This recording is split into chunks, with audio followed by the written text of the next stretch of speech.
everybody. Welcome to, I guess you could say, part one of two of this week's episode of Who the Hell Asked. I'm your host, Byron, alongside Slade. Hello, everybody, and today we have a wonderful friend who has decided to join us. Please introduce yourself, Lumi.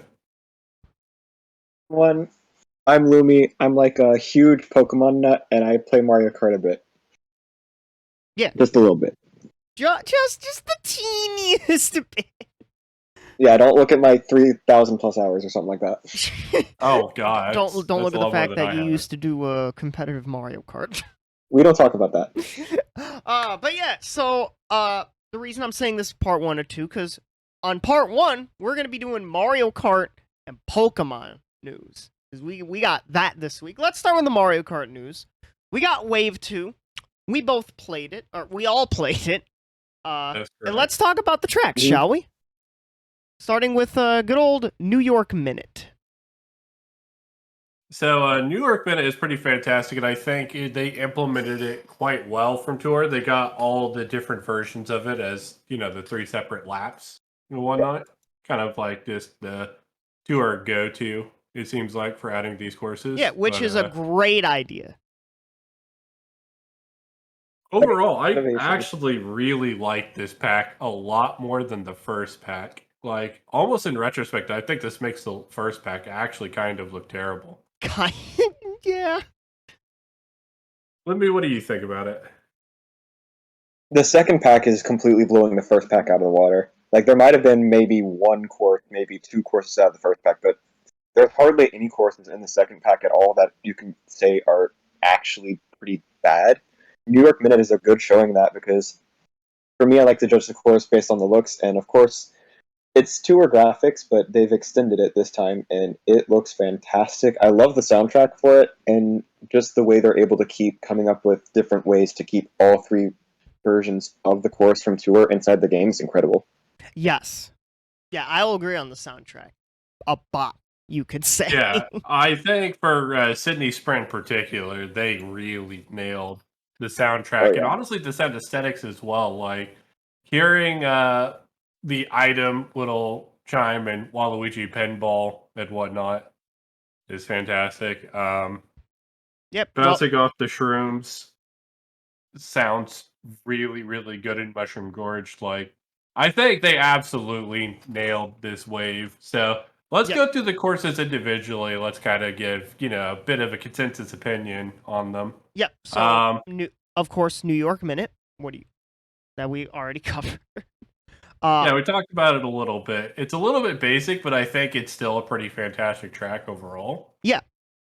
Still a really fun track, like a lot of the Tour tracks have been that we've gotten so far, and that we probably will get in the future. I like the fact that you're actually able to use the same shortcut a few times, just in different directions or methods, which is really cool. Yes, I agree with that. All right, I'd say it's a pretty one. Yeah. Let's talk about what is a hot take, apparently, in this call. In my opinion, the worst track of the entire pack, Mario Circuit 3. I disagree, but I will agree that out of all the tracks, it's definitely the most basic one overall. Yeah, it is ripped straight, like, from Mario Kart Wii. It does look visually the same, except, a bit more, modern graphics. Yeah, obviously. An HDified, you could say. But I mean, if you've seen this course once, you've seen it 1,000 times. Yeah. It has not changed a bit. Yep. But I don't think that's a bad thing. No, but like, they could have picked one of those tracks. I call it classical syndrome, because you know the course, you love the course, but because it's a classic course, it's just kind of basic. Yeah. But the nostalgia kind of carries it too. It's interesting, but I wouldn't say it's the worst course. No, I think it's far from the worst course. Let's go ahead and keep going into it a little bit. Byron, what's the next course on our list? Calamari Desert, which got quite the change that was already in Tour. You get to drive on the train tracks.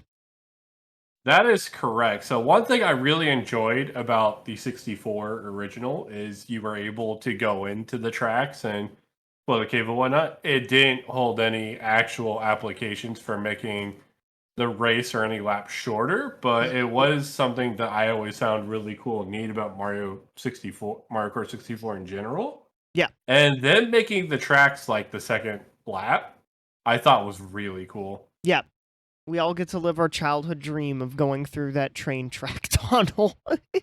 What did you think of it, Lumi? My favorite part was actually whenever you had to go inside the tunnel and you had to avoid the train, only because I don't know, it's a callback straight from N64, straight whenever you were actually able to go inside of there, and in speedruns they actually used to do this too, because they jump the track and go for it. Yeah. Oh yeah, in a way, it kind of reminds me a little bit of Super Bell Subway. Yeah. Yeah, actually. In regards to like avoiding the trains and whatnot, but I think this is possibly one of the best tracks of the entire pack. I will say this as well about it. It looks stunning. It looks gorgeous. It's definitely, one of the tracks that definitely looks much prettier compared to what we've seen out of the first pack. This is what the Mario Kart team, when they go all out on something, looks like they're capable of. Yeah. And, I agree with Byron. It's stunning. Yeah, great track. Visually stunning. And speaking of visually stunning, let's talk about motherfucking Waluigi Pinball. Another gorgeous track. But fuck the bumpers. I still do not like those. They fuck me up way too much. The bumpers and the pinball definitely itself is pretty difficult to like work around, but I mean, even outside of that, I think it's still a pretty fantastic course overall. Yes. Now, the one negative thing I will say about this course, they've kept it consistent in just about every game it's been in. The turns, they're so amazing, but they're also so tight. Oh god, especially like after you get like launched, you take the turn and then you jump down. Yep. Those turns get rough. They get rough real quick. Oh yeah, but like I said, I really enjoy the course, and I love how the chime for the item when you like roll is kind of like a roulette wheel, kind of. Yes, that's how it was in Mario Kart DS N7, I believe, as well. Yeah, so the fact that they've they've carried that over, I think, is just amazing. So yep, and Waluigi Pinball is going to be a lot of people's favorite course of the pack. I don't think it's quite that for me, but I do think it's a fantastic course. It's a great course. Now bring back the true best DS course, Airship Fortress, you cowards. They need to brought back Shroom Ridge and Waluigi Pinball. They need Airship Fortress. I think it's likely we could see Airship Fortress. I think they're doing a really good job with the track selection. I think they've gone to a lot of fan favorites, even if they haven't necessarily done them justice. Sky Garden. Yeah. Sky Garden. Yeah, that one got done a little dirty. Oh, yeah. But overall, I think that Waluigi Pinball is a pretty fantastic course. Let's go ahead and go into our second cup. The Propeller Cup? Yeah. Yeah. Little propeller hat. Yep. Let's start off with Snowland. Weird inclusion. Did not even remember this was a track, honestly. That goes to show how little I know about fucking Super Circuit. I actually forgot about the track as well. It's a fine track. I didn't think I was going to enjoy it very much, but I actually think in this game it's one of the better ice levels overall. Yeah, it's a fine track. Nothing too special. Just a nice little like ice circuit. Though I am a little sad there's no underwater section. But I get it. It wasn't in Tour, so it probably wasn't going to be here. Yeah. I don't know, because when I look at, I compare it to the other ice levels in this game, because you got Wario Mountain and Ice Outpost. Yeah, I think this is better in comparison, because Ice Outpost is an ice level, but it kind of doesn't feel like it. Yeah, it like has the background of it, but doesn't. And like honestly, I'd say it's good as it is because, in my opinion, if you were to add an underwater section to it, it would just remind me too much of Sherbertland. Yeah, that's true. Yeah, I guess so. That's true. I didn't consider that, but it would have been cool. IMO, but it'd still be cool though. You're not wrong. You're not wrong. It would have been like Sherbertland. All right, and then the next course, I believe, is Sydney Sprint. Yes, Sydney Sprint from Tour, another great track from Tour. So this is my, I guess, hot take. I think Sydney Sprint's the best track of the entire pack. It's definitely like top 4 for sure. For sure, I can get behind that. What do you think, Lumi? See, I'm torn. If I want to say nostalgic, then I'm going either Calamari Desert or Pinball. But if I want to say overall, I'd probably say Sydney Sprint. Because that track is just a vibe. The music, the sights, the pacing. Oh, yeah. And I think they have a really nice balance of, like, you know, skill for, like, turning and drifting as well as, like, just, I don't know. It's, for me, it just hits that right balance I'm looking for when, like, you think of a Mario Kart track overall, and yeah, the music is absolutely a bop. I 100% love it. I think it's just an all-around fantastic track. Yeah, it's also cool that like at one point, I believe on lap 1, you pass by like a set of like giant ramps, but then on like laps 2 and 3, you can use those giant ramps. That's pretty cool. Turn around and just go in the right direction. Just go in the right direction. All right, next up, Mushroom Gorge. They made a couple of tweaks there on the little path where you can either take the long turn or the mushroom. One of the mushrooms got a budget cutted, I guess you could say. Oh, of course. There's no way they wouldn't have budget cut that mushroom, otherwise it would be broken. Yeah. However, there is another type of mushroom that is still broken, and that's called the dashing mushroom, aka your regular one. Yep. And there's also now in the cave section an air gliding mushroom. Which is an interesting I believe that was choice. there since 7. Oh, they had that in 7 too. Okay. Mm-hmm. If I recall, you were actually able to use the cut back then, and that's how you would do it. Oh, wow, that's crazy. So, I think Mushroom Gorge is still a fantastic track. Every iteration of it since Mario Kart Wii. It's one of those ones that continues to be a very solid track, if not amazing. I really like taking the quote-unquote super cut at the end, where you could just fucking jump the entire gap of like that last turn. Yep. For a fact, you can actually use it with a mushroom. Yeah. Yep. You can still do that cut, of course. So, overall, Mushroom Gorge is a fantastic track as it always has been, and it's really great to see it. Yep. Now, for our original course of this pass, we have Sky High Sunday. That's right. So this is technically an original track, but it's also coming to Tour at a later date. This is the one we're the most split on. At least Banana split on. Oh my god. Kill me. You know I had to. I had to get it up on some kind. Alright, Bar, go share your opinions on it. Mr. Banana split. I don't think this is a bad track. It's not a great track, but I think it's a good track. Yeah. Fun aesthetic. At first, you know those little stairway rails? I thought those were gonna be like actually like physical. But yeah, I did too. I thought it was gonna be really brutal and like drifted into it and just started spitting. I'm like, wait, what? Yeah, like whoa, what the fuck is this? Yeah, that makes that turn a lot less stressful than it otherwise could have been. Yeah. I think that's probably why they did make it like actually physical. Yeah, because oh god, imagine if it was like a physical barrier. Oof. I'm just getting some mushrooms, slam someone on the pole, and they're done. Yeah, they're like, oh, I'm done. It's still like every time I take that turn, it's just like the fucking like my mental is like you have to avoid the middle part, but then you just go through it and it's trippy every time. Yep. But overall, the reason why, to me, this just screams, it's a Fall Guys level. It's a Fall Guys level? Yes. I can't remember who said it during our call last night, Lumi, when we were playing the tracks. But I thought it was the most apt comparison that I could think of.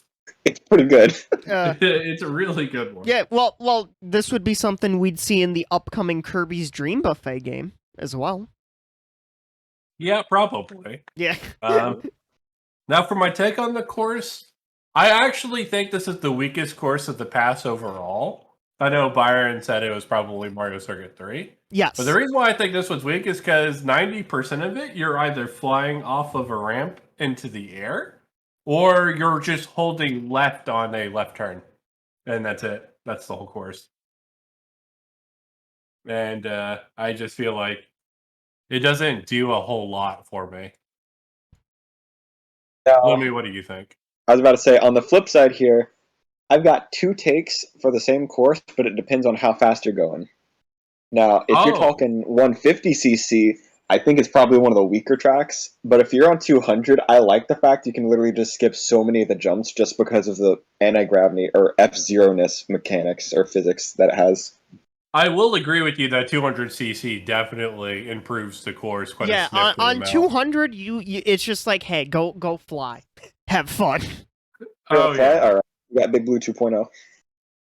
Honestly, now I'm actually thinking about it, 200cc really improves this pass a lot. I think all these tracks really lend themselves well to 200cc. Like, I think literally all of them. Yeah. Oh, yeah. But yeah, we didn't just get the 8 DLC courses with this update. No. We got patch notes for Mario Kart 8 Deluxe in 2022. Like, oh my god, they're actually patching this game? Patch notes? What yeah, the? Hold up. So thanks to Bear for this Twitter picture. But yeah, so we got an increase in the number of ghosts you can download from 16 to 32. Adjusted the extent to which a vehicle is thrown, which something I can comment on. In the lobby I was in, it was very heavyweight heavy, and I'm like, God fucking damn it, because I felt like I was just getting shoved the fuck out of the way. So maybe that's probably why. Further shortened the time it takes for item boxes to regenerate after another player takes them. Thoughts on that? Alright, we're actually making this tour. Yeah, so it's pretty much tour with the item spawns, how it's... At first, my take was that's going to be almost impossible to miss an item, and my take still somewhere along that lines. But now I've kind of reeled it back a little bit. I don't think it's quite that bad, because you could still, if you're following somebody pretty closely and whatnot, or if somebody cuts in front of you, you could still miss out on items. But at the same time, with the items being infinitely more available, I feel like it removes some sort of the decision-making aspect of, playing Mario Kart, going for items in general, whether you go for the doubles or you take the one that's closest to the inside of the turn for the best line. There's always a factor into making, those decisions. I feel like a lot of that was lost with this patch. But at the same time, I get why they did it. It's for the casuals. Obviously, casual players aren't going to have a whole lot of fun if they're not getting items. And I think that was the determining reason why they did it. This is a game that is made for casuals, after all. So it is. And then on the other spectrum, you have me just trying to have fun and race and actually missing the item boxes because I go too tight.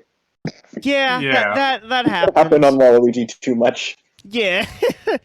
They shortened the time it takes for one player to be able to pick up a coin that another player's dropped. All right, change. They made it so it's easier to face the way forward in midair when using smart steering. None of us in this call use that. And probably the biggest change, or definitely one of them, the cars on Coconut Mall move in all modes except time trial. Except they don't move how you would think they would. That is correct. So now they kind of do burnouts in place. Yes, once again, thank you, Bear, for this brief Twitter video on showing them. Yeah, honestly, Bear is real MVP. Yeah, they do burnouts now. It's now burnout. And you do spin out if you come into contact with them, which I think is an improvement. Because I remember when we covered the tracks last time, Byron, my primary complaint was the cars are stationary and they don't do anything. And it kind of ruined Coconut Mall a little bit. Yes. But I think this is good. Stationary? It's a right direction. Yeah. I still think they need to move back and forth. Yeah, but I do think that this is a step in the right direction. And I think it's going to be the only step we get, unfortunately. I think they're going to consider it a fixed problem. Yep. After this. We'll have to deal with Beyblade for now. Beyblade? Amazing. Oh, that's a deep cut reference. So, overall, if we were to give this pack a score on a scale of 1 to 10, what would you guys give it? Ooh. For me personally, I am leading in a 8.5 to a 9 out of 10. I think this is absolutely fantastic. I don't know what you guys think. I'm feeling like a solid 9. Just straight up a solid 9. I would give it 8.5 out of 10 if I had to give it a number score. Yeah, I felt like we were all going to agree overall on what we were going to score. As I said, it's not like they got the absolute best selection of fan favorites from like the series past, but they did have a very good selection overall, and I think they're all really well made for the most part. Yes, and I feel like that again. I don't think we actually officially scored the first pass at Byron during our. We might have, but we just don't remember our scores. But if I were to go back and score it now, it would be like a 4 or 3 out of 10. It'd be bad. Like at most, it's a 6. Yeah, that's being generous in my opinion. I'm definitely leaning below 5. So, I'd probably be that generous one. Give it. But that's not the only news we're covering, at least today. So let me get it started. We got more coverage for Pokemon Scarlet and Violet. We got more coverage during the Pokemon Presents, which I will say this right now. I think Pokemon Presents need to just stop being a thing. Honest to God. And the reason I say that was because most of that Pokemon Presents was fucking pointless information on stuff that wasn't Scarlet and Violet. Yeah, I'm inclined to agree that the quote-unquote news for pretty much everything else probably could have just been Twitter announcements or something, because obviously they didn't generate a lot of interest and that's how Pokemon Presents honestly have felt for years now. IMO. Let's go ahead and go over it bit by bit. So they opened it up starting out with a announcement for it wasn't the Pokemon Cafe news, it was right before that. I don't even remember what they presented first. Oh my gosh. So I remember they did it was Pokemon Go. Yeah, it was Pokemon Go. Oh yeah, it was Shaman and Pokemon Go, right? Yeah. And they also covered VGC as well as competitive Pokemon, how they have the World Championships coming up, which I think that they're taking a step to actually market this. I know now that Pokemon Unite is also included in that as well, which is... And Pokemon Go. That is correct, which the Pokemon Go Championships is going to be weird to see people mashing their phone screens. Hey, they're getting their Mario Party practice in. But let's start with the actual announcement news. So we opened up with Pokemon Go, where there's going to be Ultra Beasts that you'll be able to collect coming up here in August. I believe it's August 27th, which is a Saturday. And if you play anywhere in the world during that time frame, you can also catch Shaman, which I believe the only form available is his Sky form. Right now? Yeah, I think that's correct. Also, it was the 27th. Yeah, August, so it's on a Saturday, like I was saying. Yeah.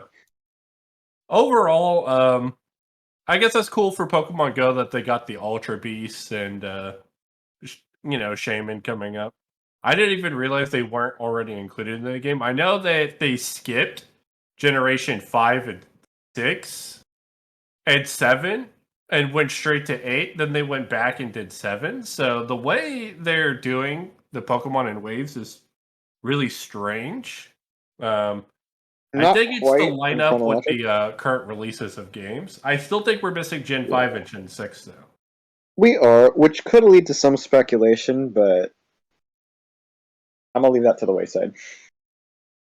Okay, for the second bit of news, we got a lot of already announced stuff for Pokemon Unite that we already knew was coming. Like, for example, they showed off Buzzwole a bit and whatnot. But then they showed off a unique gameplay or game called Pika Party, where literally everything on the map is a Pikachu.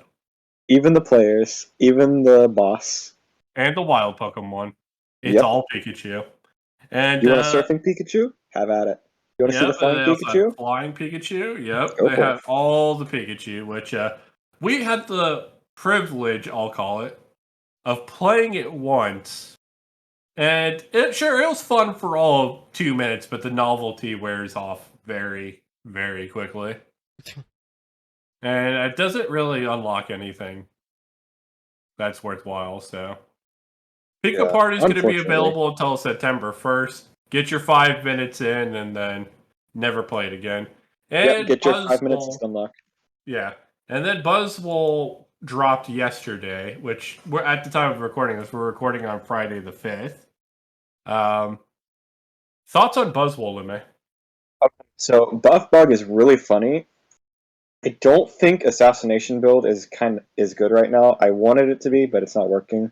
Smackdown's probably one of his best moves. Superpower is the other one, because essentially you can just slam someone up in the air. The hang time is insane, especially if you can just let them stay there for a solid amount of time, and then just bring them down afterwards, because then they're just stuck.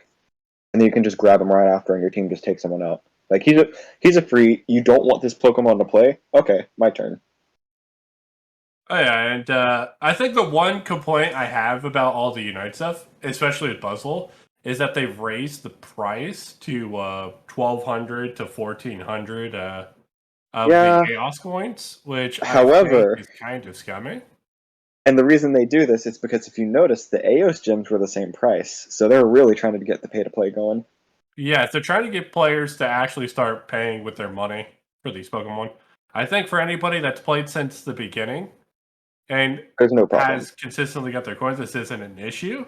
But for many players who, come into this game later or whatnot, or might have taken like a break. Yeah, it's a big problem, and it's going to be one that perpetuates. But this is the course that runs with MOBAs, and yep.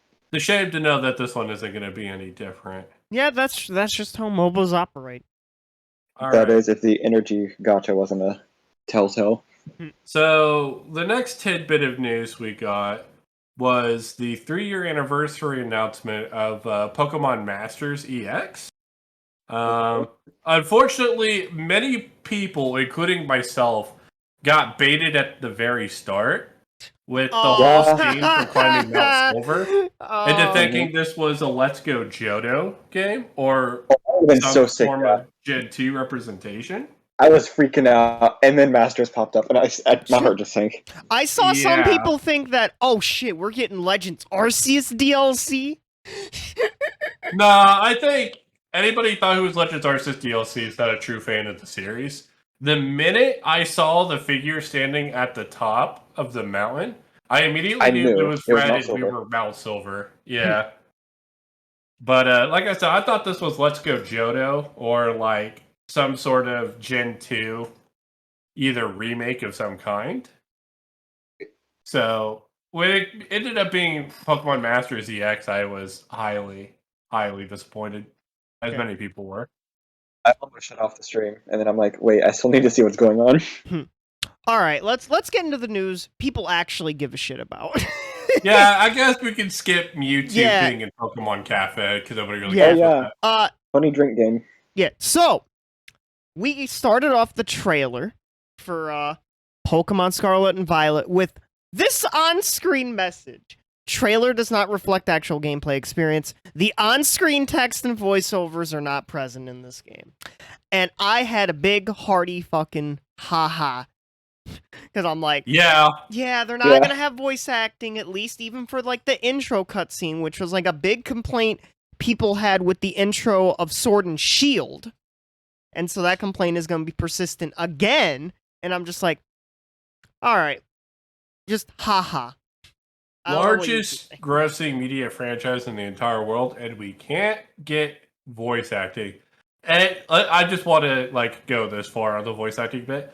Voice acting is so far backwards from Game Freak that the only recorded voice clip in the Pokemon series is Pikachu's lines. And they actually removed that, so now he does his little sprite growl like he did in the classic games again. Which is... I'm actually a big fan of that. I never liked the fact that Pikachu was the only Pokemon that actually got his own voice lines. Right. If someone's going to say it, you got to make all of them say it. Yeah. Yeah. I agree. But yeah, so, we got the name. But yeah, we got the name of the region. We've had this for a while, actually. It's the Paldea region. And this was something that they announced on their Twitter months back. Months and months and months back. But back to the Paldea region. So let's go ahead and talk about it a bit. Obviously, the world is fully open. We knew that, but now we got a more general sense of its scale, which looks massive, which is great. You're going everywhere here. Yeah. And we also have a leaked...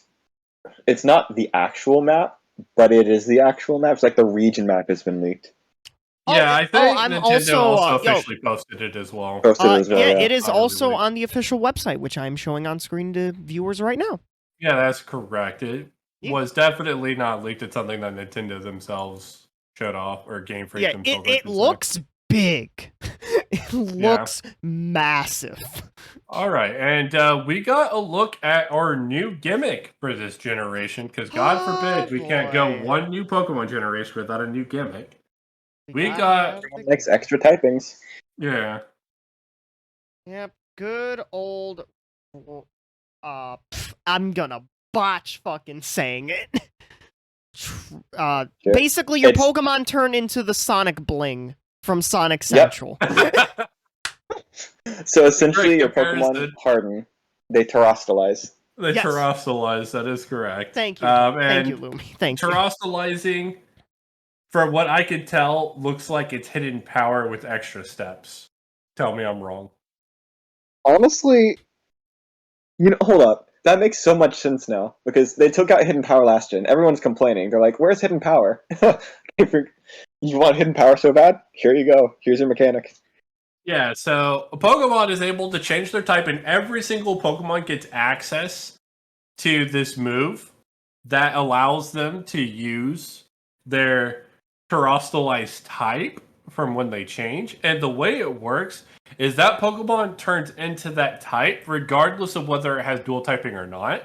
So let's say you have a Magnemite and you terrestrialize, and it's an electric terrestrialization, right? God, I'm just gonna call it.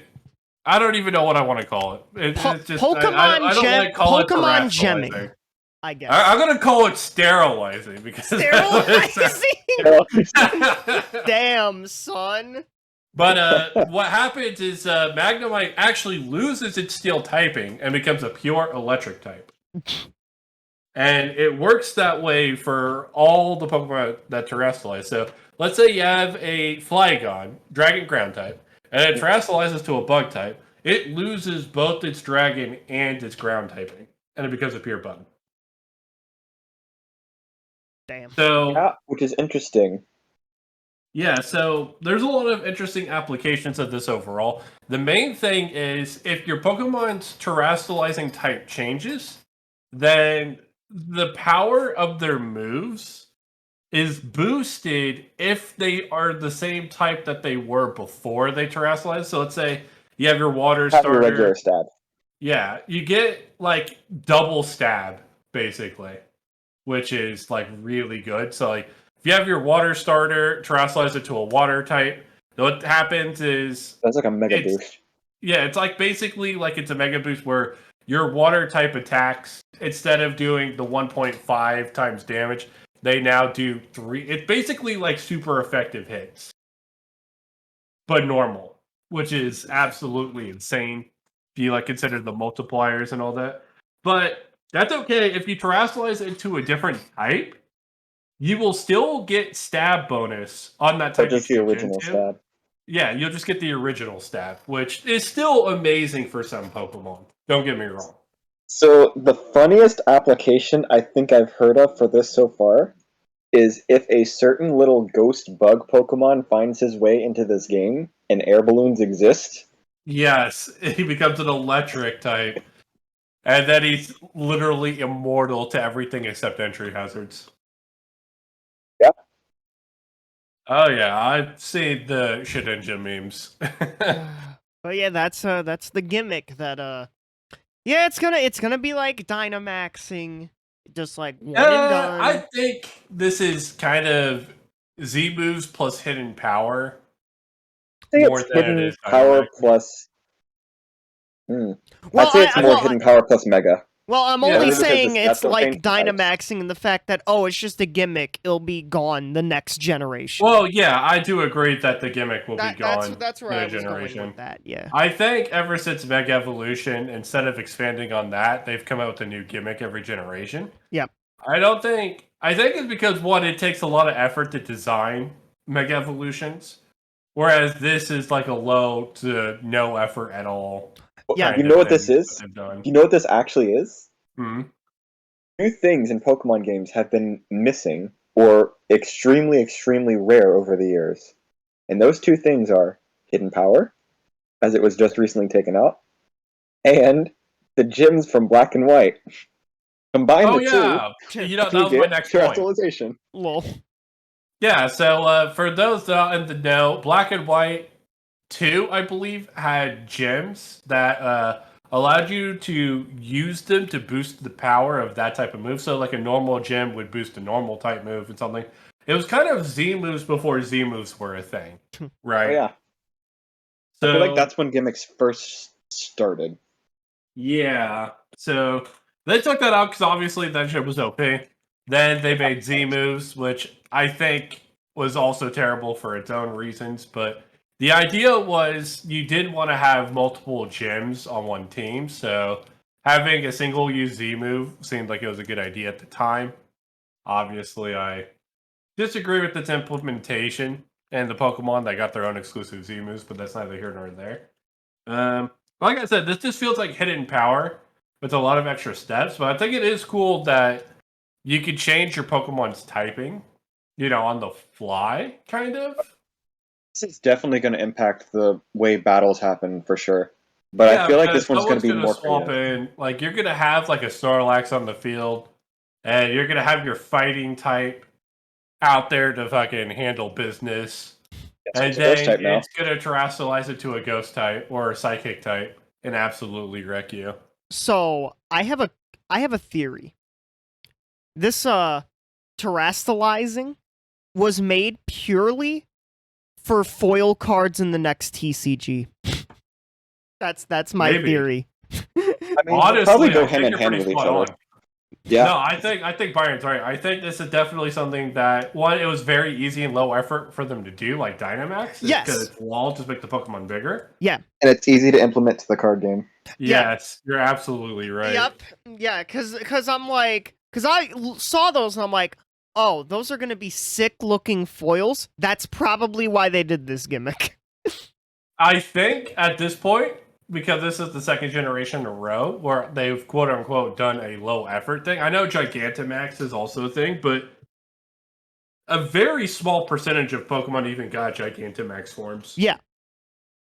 So, like, I think at this point they're going with the most low-effort kind of thing that they could do. Yeah, that can be used. What can we get away with that's still new? Yeah, that can be used in stuff like the anime, the card and then in like 5 years or 3, I guess 3 years would be more apt. Holy shit, these games release too fast. When we speculate what the next gimmick could be, we just know that, well, if it's low effort, it's probably the most likely. Yeah. So something interesting that they announced was, of course, the story. And what do I mean by that? I mean there's technically 3 different stories. So obviously, there is the typical, you fight the 8 gym leaders, become the champion, But apparently there will be 2 other stories that we do not know what they are yet. One of them is likely the collector route, if it's anything to go by the Pokemon motto. Yeah, gotta catch them all, or something like that, which makes a lot of sense. I think Lumi's pretty spot on.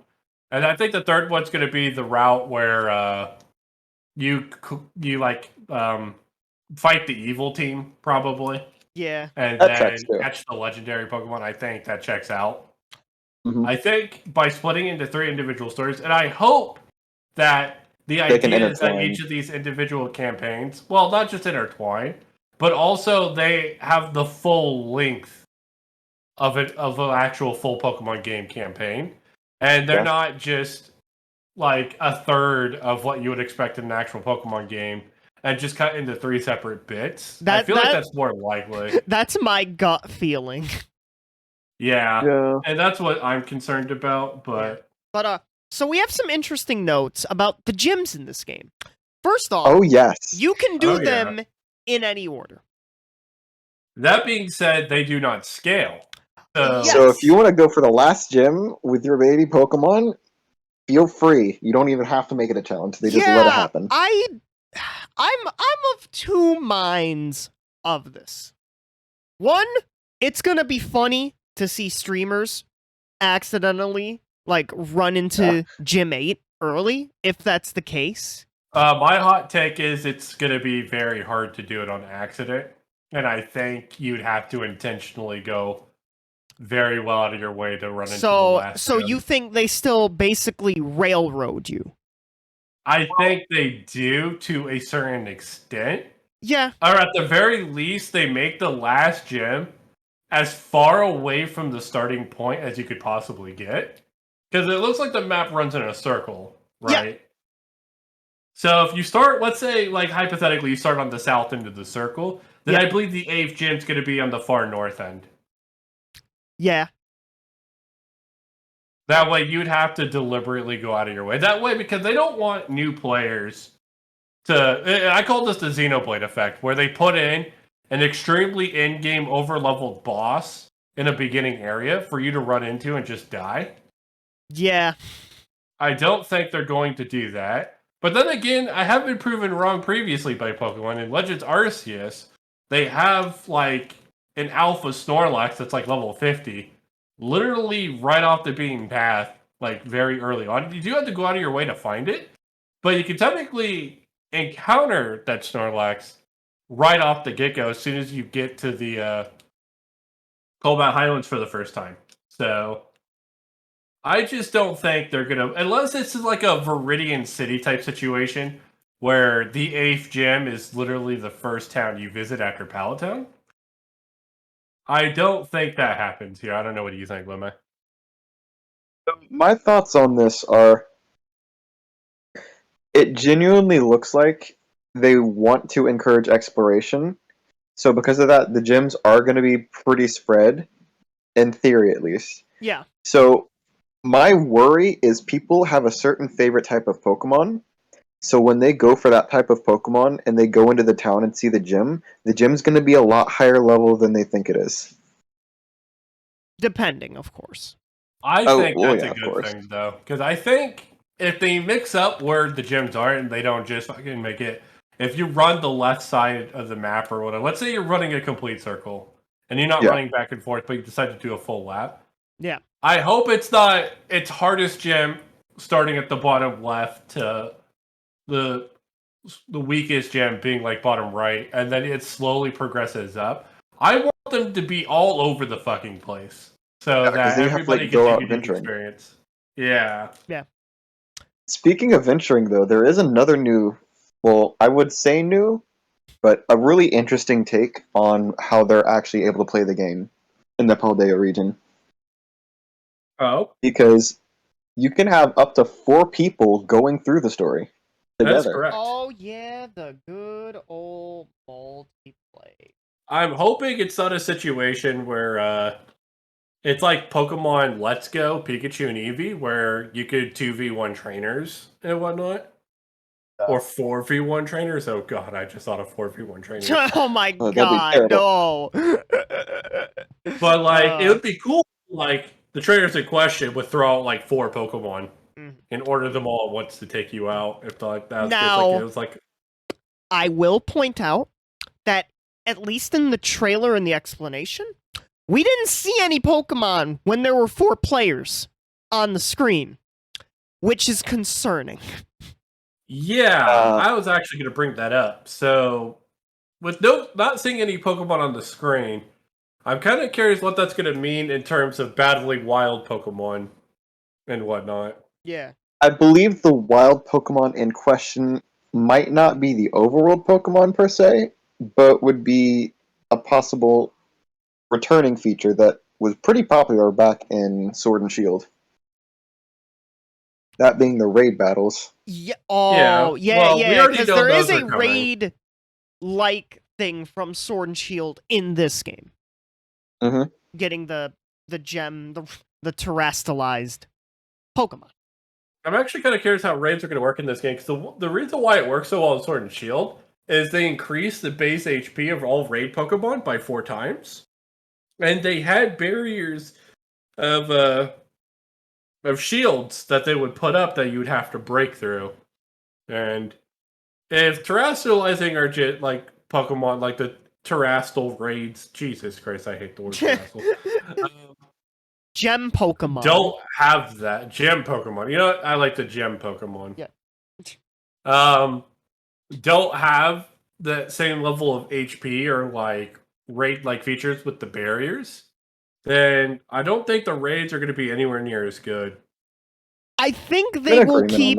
I think they'll keep the times 4 HP. They'd be crazy not to. Right. And if they don't do that, then I think what they might do is they might add like the random or coded stat buffs like they had in Sun and Moon. Oh yeah, with the totem Pokemon, but that's still going to lead to the majority of Pokemon in the dens getting one shot, which is unfortunate, but it doesn't take a lot of effort. Yeah.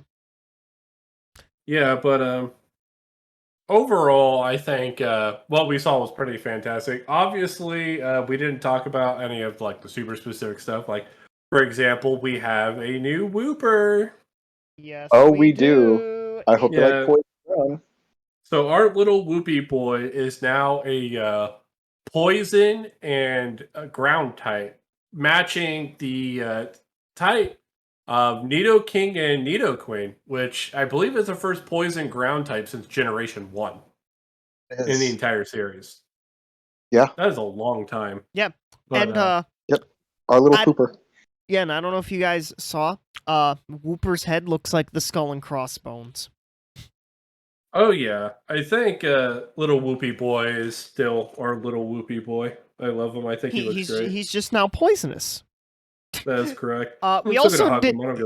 Yeah, we also did get 2 new Pokemon. We got Sea Titan, a ice whale Pokemon.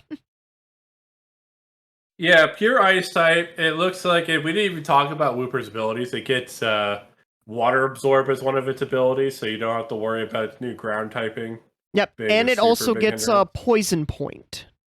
Yeah, which pretty common for poison type Pokemon. So. Yep. And as for a Sea Titan, he has Thick Fat and Slush Rush, which are very interesting abilities for a what I presume is a really bulky Pokemon, right? Yeah, 14. Seems to be physically bulky. Yeah, it is 1,543.2 pounds according to in-game lore. Oh yeah, but people are gonna pick them up and hug them because it's Pokemon. Yeah. Yeah. But we got back on the abilities bit when it comes to our Ice Titan, as I like to call him. Ice Titan. Yeah, the reason why I think it's very interesting that it gets Thick Fat and Slush Rush is it seems like there's going to be a variety of ways you could build this Pokemon. Whether you want him to be a really fast physical sweeper and hail, just pure tank, or just pure tank, and you don't see a lot of Pokemon that gives you that variety outside of like legendaries and stuff like that. So I think it's going to be really interesting. Like, all right. Go on, Lumi. You were gonna say something. Oh no, I was just gonna go off like on a tangent on use Pokemon with different types of uses and whatnot, but... And then we got Fido. Oh yes, Fido. Best boy. A puppy Pokemon that is a fairy, and its ability is own tempo. So yeah, it's another one of those cute dog Pokemon that we seemingly have a lot of this generation. I feel like this is going to be the main regional dog, if that makes sense. Yeah. Yeah. I hope when it evolves, it's called purebred. Yes. Yes. Please. Or something along those lines. Just something funny. Purebred, but it's got to be BREAD. Yes. Yeah, that's what I mean by purebred. Yeah, exactly. Yeah. You know, imagine if it was a fire fairy. Oh dear lord. Oh. That is a type combination I do not wish to unleash upon this planet. Fire fairy. I wish for a fire or a ground fairy. One of those two. Yeah. A fire fairy would be nuts though, because like you think about it, it would be neutral to like steel. You would get the added rock, ground, and water weaknesses. Mm-hmm. But people underestimate like fire is not a bad defensive typing at all. It's not. All right, Byron, what were you gonna say? No, just that's it. Yep. Of course, we got a better look at Koraidon and Miraidon, which maybe this might be some weird theory crafting. I feel like you're gonna get the legendary early because they were showing that was like one of your main ways of transportation throughout the game with I believe Koraidon. One of them was on their wheels, and the other one was just actually doing the task. I'm like, man, that one Pokemon's like lazy as shit. I think Koraidon is the one who was walking, and Miraidon was the one that was actually driving. Yeah, so the one that has an actual tire-looking throat lob or whatever is doing the heavy lifting instead of like driving on his wheel or whatever. Mm-hmm. Yeah, it's actually kind of weird because like, why do you even have those wheels if you aren't going to use them? But then somebody posted like a Flintstones picture, and it makes sense. Well, look. With Flintstones, your feet are powering the wheels. Yeah. So, I guess its feet are powering his wheels. So the one thing I thought was really cool is that it looks like you could climb any surface now. Yeah. Which is definitely a first for the Pokemon series, I think. A lot of people are still seeing the impacts Breath of the Wild has had on the open world genre. It just continues to have. Yeah. Because now people want to literally go everywhere that they can see it on screen. Yeah. And I think it's really cool that they... I'm going to call it the bikes. I'm not going to call them the legendary Pokemon. The bikes seems like they can go pretty much anywhere as long as you're on them. And I think you'll get them early, but you won't be able to battle with them. Yeah, that's my gut feeling. You get them early. So, a little theory about it as well. I don't believe I'm the only one who's thinking this, but I believe another reason Koraidon isn't using his wheels and Miraidon is because, again, you have the Flintstones logic, but you also have the advancement of technology, which is essentially what these two are representing. True, yeah, because we have a Cave Woman for, I think it's Scarlet? Yeah. We have Cave Woman for Scarlet, and we have the literal Giga Chad for Violet. That's right, Giga Chad for Violet.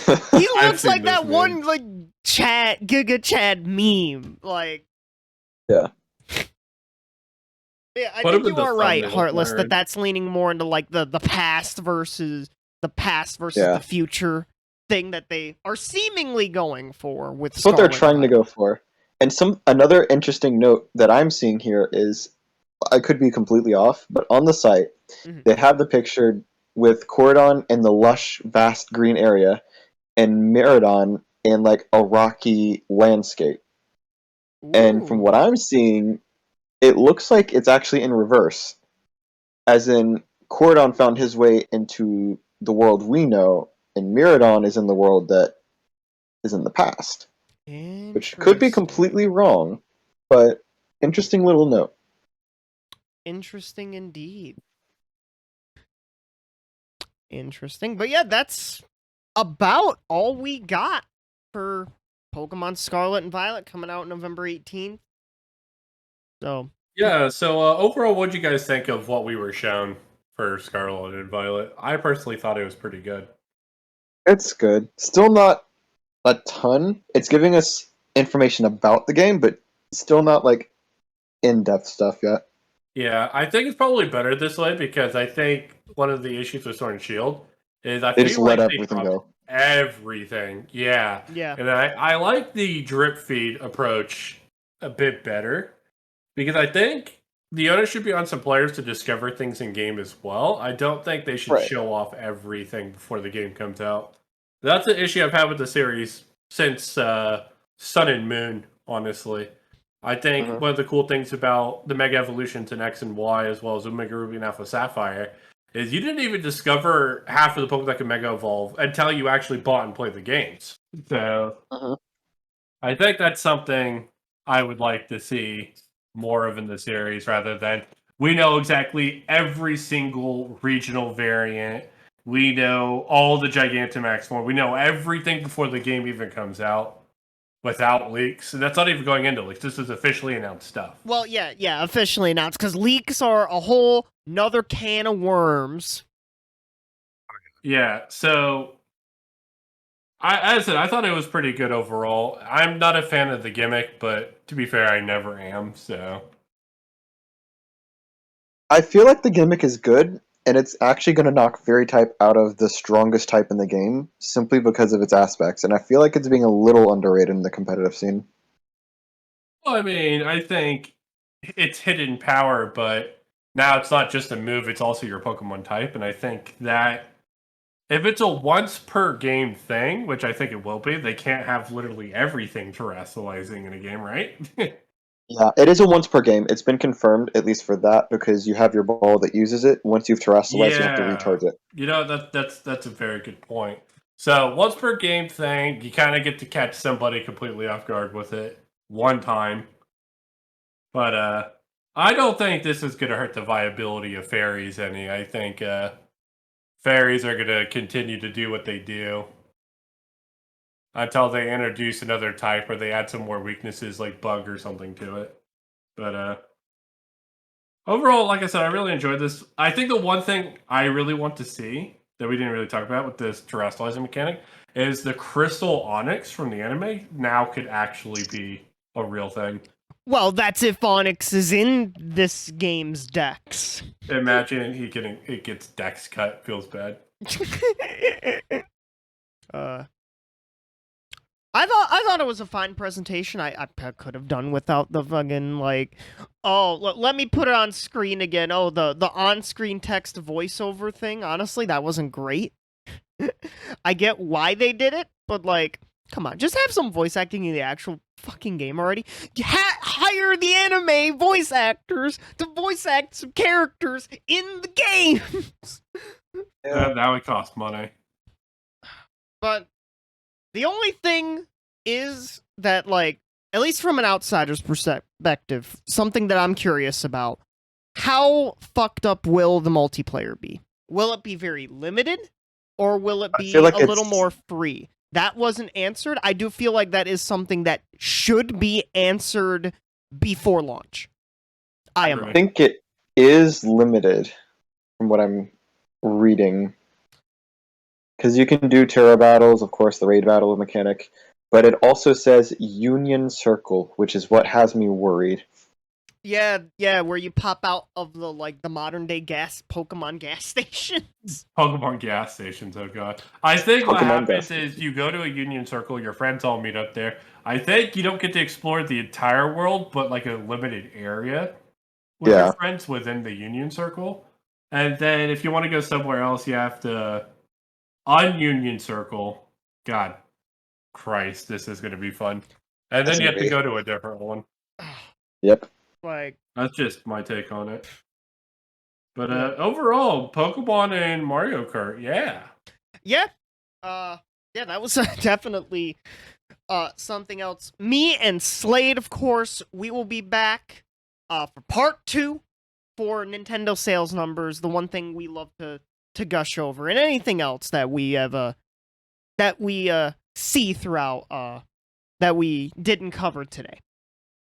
Yeah, so I just want to say, Lumi, thank you for coming on the show. We appreciate having you here. Yeah. Where can our followers find you if they wanted to follow you? If there's any place. I used to have a Twitch, but that's kind of gone for the moment as I'm no longer streaming. I don't post on there a lot, but I do have a Twitter. Twitter is going to be at ninheartless. Okie dokie. And we'll make sure to include that in the description down below. But anyway, that's going to be it for today's episode. This has been Slade. And this has been Byron. We will see you all for part 2, Nintendo sales numbers. Bye-bye, everybody.